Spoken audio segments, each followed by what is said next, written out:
Dumbing us down, the hidden curriculum of compulsory schooling. Chapter 3. Awarded first prize, Geraldine Dodge Foundation, Columbia University National Essay Contest. In the beginning, I became a teacher without realizing it. At the time, I was growing up on the banks of the green Monongahela River, 40 miles southwest of Pittsburgh. And on the banks of that deep green and always mysterious river, I became a student too, master of the flight patterns of blue dragonflies and cunning adversary of the iridescent ticks that infested the riverbank willows. "Mind you watch the ticks, Jackie," Grandmother Mossy would call as I headed for the riverbank, summer and winter, only a 2-minute walk from 2nd Street, where I lived across the trolley tracks of Main Street and the Pennsylvania Railroad tracks that paralleled them. I watched the red and yellow ticks chewing holes in the pale green leaves as I ran to the riverbank. On the river, I drank my first Iron City at 8, smoked every cigarette obtainable, and watched dangerous men and women make love there at night on blankets all before I was 12. It was my laboratory. I learned to watch closely and draw conclusions there. How did the river make me a teacher? Listen, it was alive with paddle wheel steamers in Central Channel, the turning paddles churning up clouds of white spray, making the green river boil bright orange where its chemical undercurrent was troubled. From shore you could clearly hear the loud thump, thump, thump on the water. From all over town, young boys ran gazing in awe. A dozen times a day, no one ever became indifferent to these steamers, because nothing important can ever really be boring. You can see the difference, can't you, between those serious boats and the truly boring spacecraft of the past few decades, just flying junk without a purpose a boy can believe in. It's hard to feign an interest even now that I teach for a living and would like to pretend for the sake of the New York kids who won't have paddle wheelers in their lives. The rockets are dull toys children in Manhattan put aside the day after Christmas, never to be touched again. The riverboats were serious magic, clearly demarcating the world of boys from the world of men. Levi Strauss would know how to explain. In Monongahela by that river, everyone was my teacher. Daily, it seemed to a boy, one of the mile-long trains would stop in town to take on water and coal, or for some mysterious reason, the brakeman and engineer would stop among snot-nosed kids and spin railroad yarns. Let us run in and out of boxcars, over and under flat cars, tank cars, coal cars, and numbers of other specialty cars whose function we memorized as easily as we memorized enemy plane silhouettes. Once a year maybe, we got taken into the caboose that reeked of stale beer to be offered a bologna or white bread sandwich. The anonymous men lectured, advised, and inspired the boys of Monongahela. That was as much their job as driving the trains. Sometimes a riverboat would stop in mid-channel and discharge a crew who would row to shore, tying their skiff to one of the willows. That was the excuse for every rickety skiff in the 12-block-long town to fill up with kids, pulling like Vikings, sometimes with sticks instead of oars, to raid the Belle of Pittsburgh or the original River Queen. Some kind of natural etiquette was at work in Monongahela. The rules didn't need to be written down. If men had time, they showed boys how to grow up. We didn't whine when our time was up. Men had work to do. We understood that and scampered away, grateful for the flash of our own futures they had had time to reveal, however small it was. I was arrested 3 times growing up in Monongahela, or rather picked up by the police and taken to jail to await a visit from Pappy to spring me. I wouldn't trade those times for anything. The first time I was 9, caught on my belly under a parked car at night, half an hour after curfew. In 1943, blinds were always drawn in the Monongahela Valley for fear that Hitler's planes would somehow find a way to reach across the Atlantic to our steel mills lining both banks of the river. The Nazis were apparently waiting for a worried mother to go searching for her child with a flashlight after curfew, then whammo, down would swoop the Teutonic air fleet. Charlie was the cop's name. Down to the lockup we went. No call to mother until Charlie had diagrammed the deadly menace of Goering's Luftwaffe. What a geopolitical lesson that was. Another time, I speared a goldfish in the town fish pond and was brought from jail to the library, where I was sentenced to read for a month about the lives of animals. Finally, on VJ Day, when the Japanese cried, "Uncle!" I accepted a dare and broke the window of the police cruiser with a slingshot.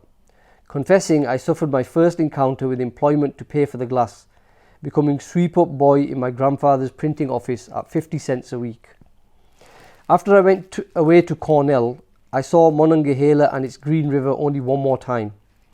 When I went there after my freshman year to give blood to my dying grandfather, who lay in the town hospital, as strong in his dying as he had ever been in his living. In another room, my grandmother lay dying. Both passed within 24 hours.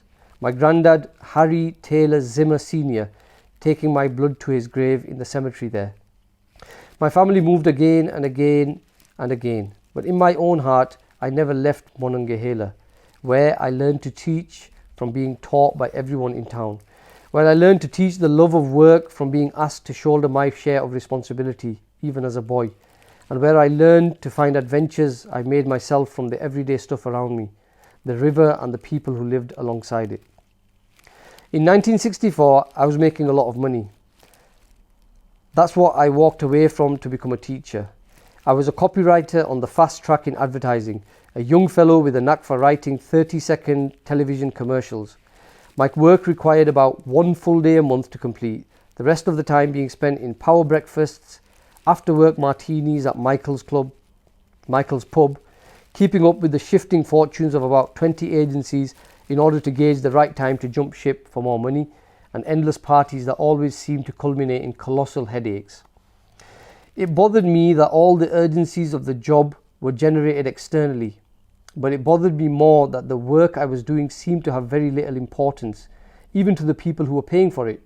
Worst of all, the problems this work posed were cut from such a narrow spectrum that it was clear that past, present and future were to be of a piece.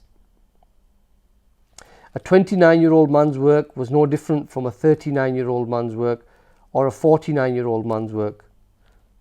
Though there didn't seem to be any 49-year-old copywriters, I had no idea why not. "I'm leaving," I said one day to the copy chief. "Are you nuts, Jack? You'll get profit sharing this year. We can match any offering you've got. Leaving for who?" "For nobody, Dan. I'm going to teach junior high school." "When you see your mother next, tell her for me she raised a moron." "Christ, are you going to be sorry? In New York City, we don't have schools. We have pens for lost souls. Teaching is a scam, a welfare project for losers who can't do anything else." Round and round I went with my advertising colleagues for a few days. Their scorn only firmed my resolve. The riverboats and trains of Monongahela were working inside me. I needed something to do that wasn't absurd more than I needed another party or a new abstract number in my bank book. And so I became a junior high school substitute teacher, working the beat from what's now Lincoln Center to Columbia, my alma mater, and from Harlem to the South Bronx. After 3 months, the dismal working conditions, the ugly rooms, the torn books, the repeated instances of petty complaints from authorities, the bells, the buzzers, the drab teacher food in the cafeterias, the unpressed clothing, the inexplicable absence of conversation about children among the teachers. To this day, after 30 years in the business, I can honestly say I have never once heard an extended conversation about children or about teaching theory in any teacher's room I've been in. Had just about done me in. In fact, on the very first day I taught, I was attacked by a boy waving a chair above his head. It happened in the infamous junior high school in Wadley on 113th Street. I was given the 8th grade typing class, 75 students and typewriters, with this one injunction: under no circumstances are you to allow them to type. You lack the proper license. Is that understood? A man named Mr. Bash said that to me. It couldn't have taken more than 60 seconds from the time I closed the door and issued the order not to type for 150 hands to snake under the typewriter covers and begin to type. But not all at once. That would have been too easy. First, 3 machines began to clack, clack from the right rear. Quick, who were the culprits? I would race to the corner screaming, "Stop!" when suddenly behind my back, 3 other machines would begin. Whirling as only a young man can do, I caught one small boy in the act. Then, to a veritable symphony of machines clacking and clicking, bells ringing, platens being thrown. I hoisted the boy from his chair and announced at the top of my foolish lungs I would make an example of this miscreant. "Look out!" a girl shouted, and I turned towards her voice just in time to see a large brother of the little fellow I held heading towards me with a chair raised above his head. Releasing his brother, I seized a chair myself and raised it aloft. A standoff. We regarded each other at a distance of about 10 feet for what seemed forever, the class jeering and howling. When the room door opened and Assistant Principal Bash, the very man who'd given the no typing order, appeared. "Mr. Gatto, have these children been typing?" "No, sir," I said, lowering my chair. "But I think they want to. What do you suggest they do instead?" He looked at me for signs of impudence or insubordination for a second. Then, as if thinking better of rebuking this upstart, he said merely, "Fall back on your resources," and left the room. Most of the kids laughed. They'd seen this drama enacted before. The situation was diffused, but silently I dubbed Wadley the death school. Stopping by the office on my way home, I told the secretary not to call me again if they needed a sub. The very next morning, my phone rang at 6:30. "Are you available for work today, Mr. Gatto?" said the voice briskly. "Who is this?" I asked suspiciously. 10 schools were using me for sub work in those days, and each identified itself at once. "The law clearly states, Mr. Gatto, that we do not have to tell you who we are until you tell us whether you're available for work." "Never mind," I bellowed. "There's only one school who'd pull such crap. The answer is no. I am never available to work in your pig pen school." And I slammed the receiver back onto its cradle. But the truth was, none of the sub-assignments were boat rides. Schools had an uncanny habit of exploiting substitutes and providing no support for their survival. It's likely I'd have returned to advertising if a little girl, desperate to free herself from an intolerable situation, hadn't drawn me into her personal school nightmare and showed me how I could find my own significance in teaching, just as those strong men in the riverboats and trains had found their own significance, a currency all of us need for our self-esteem. It happened this way. Occasionally I'd get a call from an elementary school. This particular day it was a 3rd grade assignment at a school on 107th Street, which in those days was nearly 100% non-Hispanic in its teaching staff and 99% Hispanic in its student body. Like many desperate teachers, I lolled most of the day listening to the kids read one after another, and expanding most of my energy trying to shut the audience up. This class had a very low ranking, and no one was able to put more than 3 or 4 words together without stumbling. All of a sudden though, a little girl named Milagro sailed through a selection without a mistake. After class, I called her over to my desk and asked why she was in this class of bad readers. She replied that they, the administration, wouldn't let her out because, as they explained to her mother, she was really a bad reader who had fantasies of being a better reader than she was. "But look, Mr. Gatto, my brother is in the 6th grade and I can read every word in his English book better than he can." I was a little intrigued, but truthfully not much. Surely the authorities knew what they were doing. Still, the little girl seemed so frustrated, I invited her to calm down and read to me from the 6th grade book. I explained that if she did well, I would take her case to the principal. I expected nothing. Milagro, on the other hand, expected justice. Diving into The Devil and Daniel Webster, she polished off the first 2 pages without a gulp. My God, I thought, this is a real reader. What's she doing here? Well, maybe it was a simple accident, easily corrected. I sent her home, promising to argue her case. Little did I suspect what a hornet's nest my request to have Milagro move to a better class would stir up. "You have some nerve, Mr. Gatto. I can't remember when a substitute ever told me how to run my school before. Have you taken specialized courses in reading?" "No." "Well then, suppose you leave these matters to the experts." "But the kid can read." "What do you suggest?" "I suggest you test her, and if she isn't a dummy, get her out of the class she's in." I don't like your tone. None of our children are dummies, Mr. Gatto. And you will find that the girls, like Milagro, have many ways to fool amateurs like yourself. This is a matter of a child having memorized one story. You can see if I had to waste my time arguing with people like you, I'd have no time left to run a school. But strangely, I felt self-appointed as the girls' champion, even though I'd probably never see her again. I insisted, and the principal finally agreed to let Milagro herself the following Wednesday, to test Milagro herself the following Wednesday after school. I made it a point to tell the little girl the next day. By that time, I'd come to think that the principal was probably right. She'd memorized one story. But I still warned her she'd need to know the vocabulary from the whole advanced reader and be able to read any story the principal picked without hesitation. My responsibility was over, I told myself. The following Wednesday after school, I waited in the room for Milagro's ordeal to be over.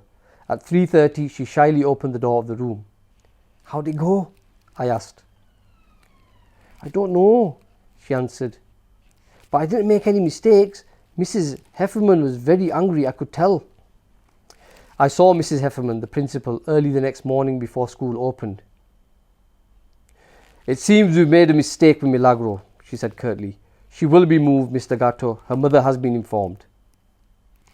Several weeks later, when I got back to the school to sub, Milagro dropped by telling me she was in the first class now and doing very well. She also gave me a sealed card. When I got home that night, I found it unopened in my suit coat pocket. I opened it and saw a gaudy birthday card with blue flowers on it. Opening the card, I read, "A teacher like you cannot be found. Signed, your student Milagro." That simple sentence made me a teacher for life. It was the first praise I'd ever heard in my working existence that had any meaning. I never forgot it. Though I never saw Milagro again and only heard of her again in 1988, 24 years later. Then one day I picked up a newspaper and read, "Occupational Teacher Award. Milagro M., United Federation of Teachers, has won the Distinguished Occupational Teacher Award of the State Education Department for demonstrated achievement and exemplary professionalism.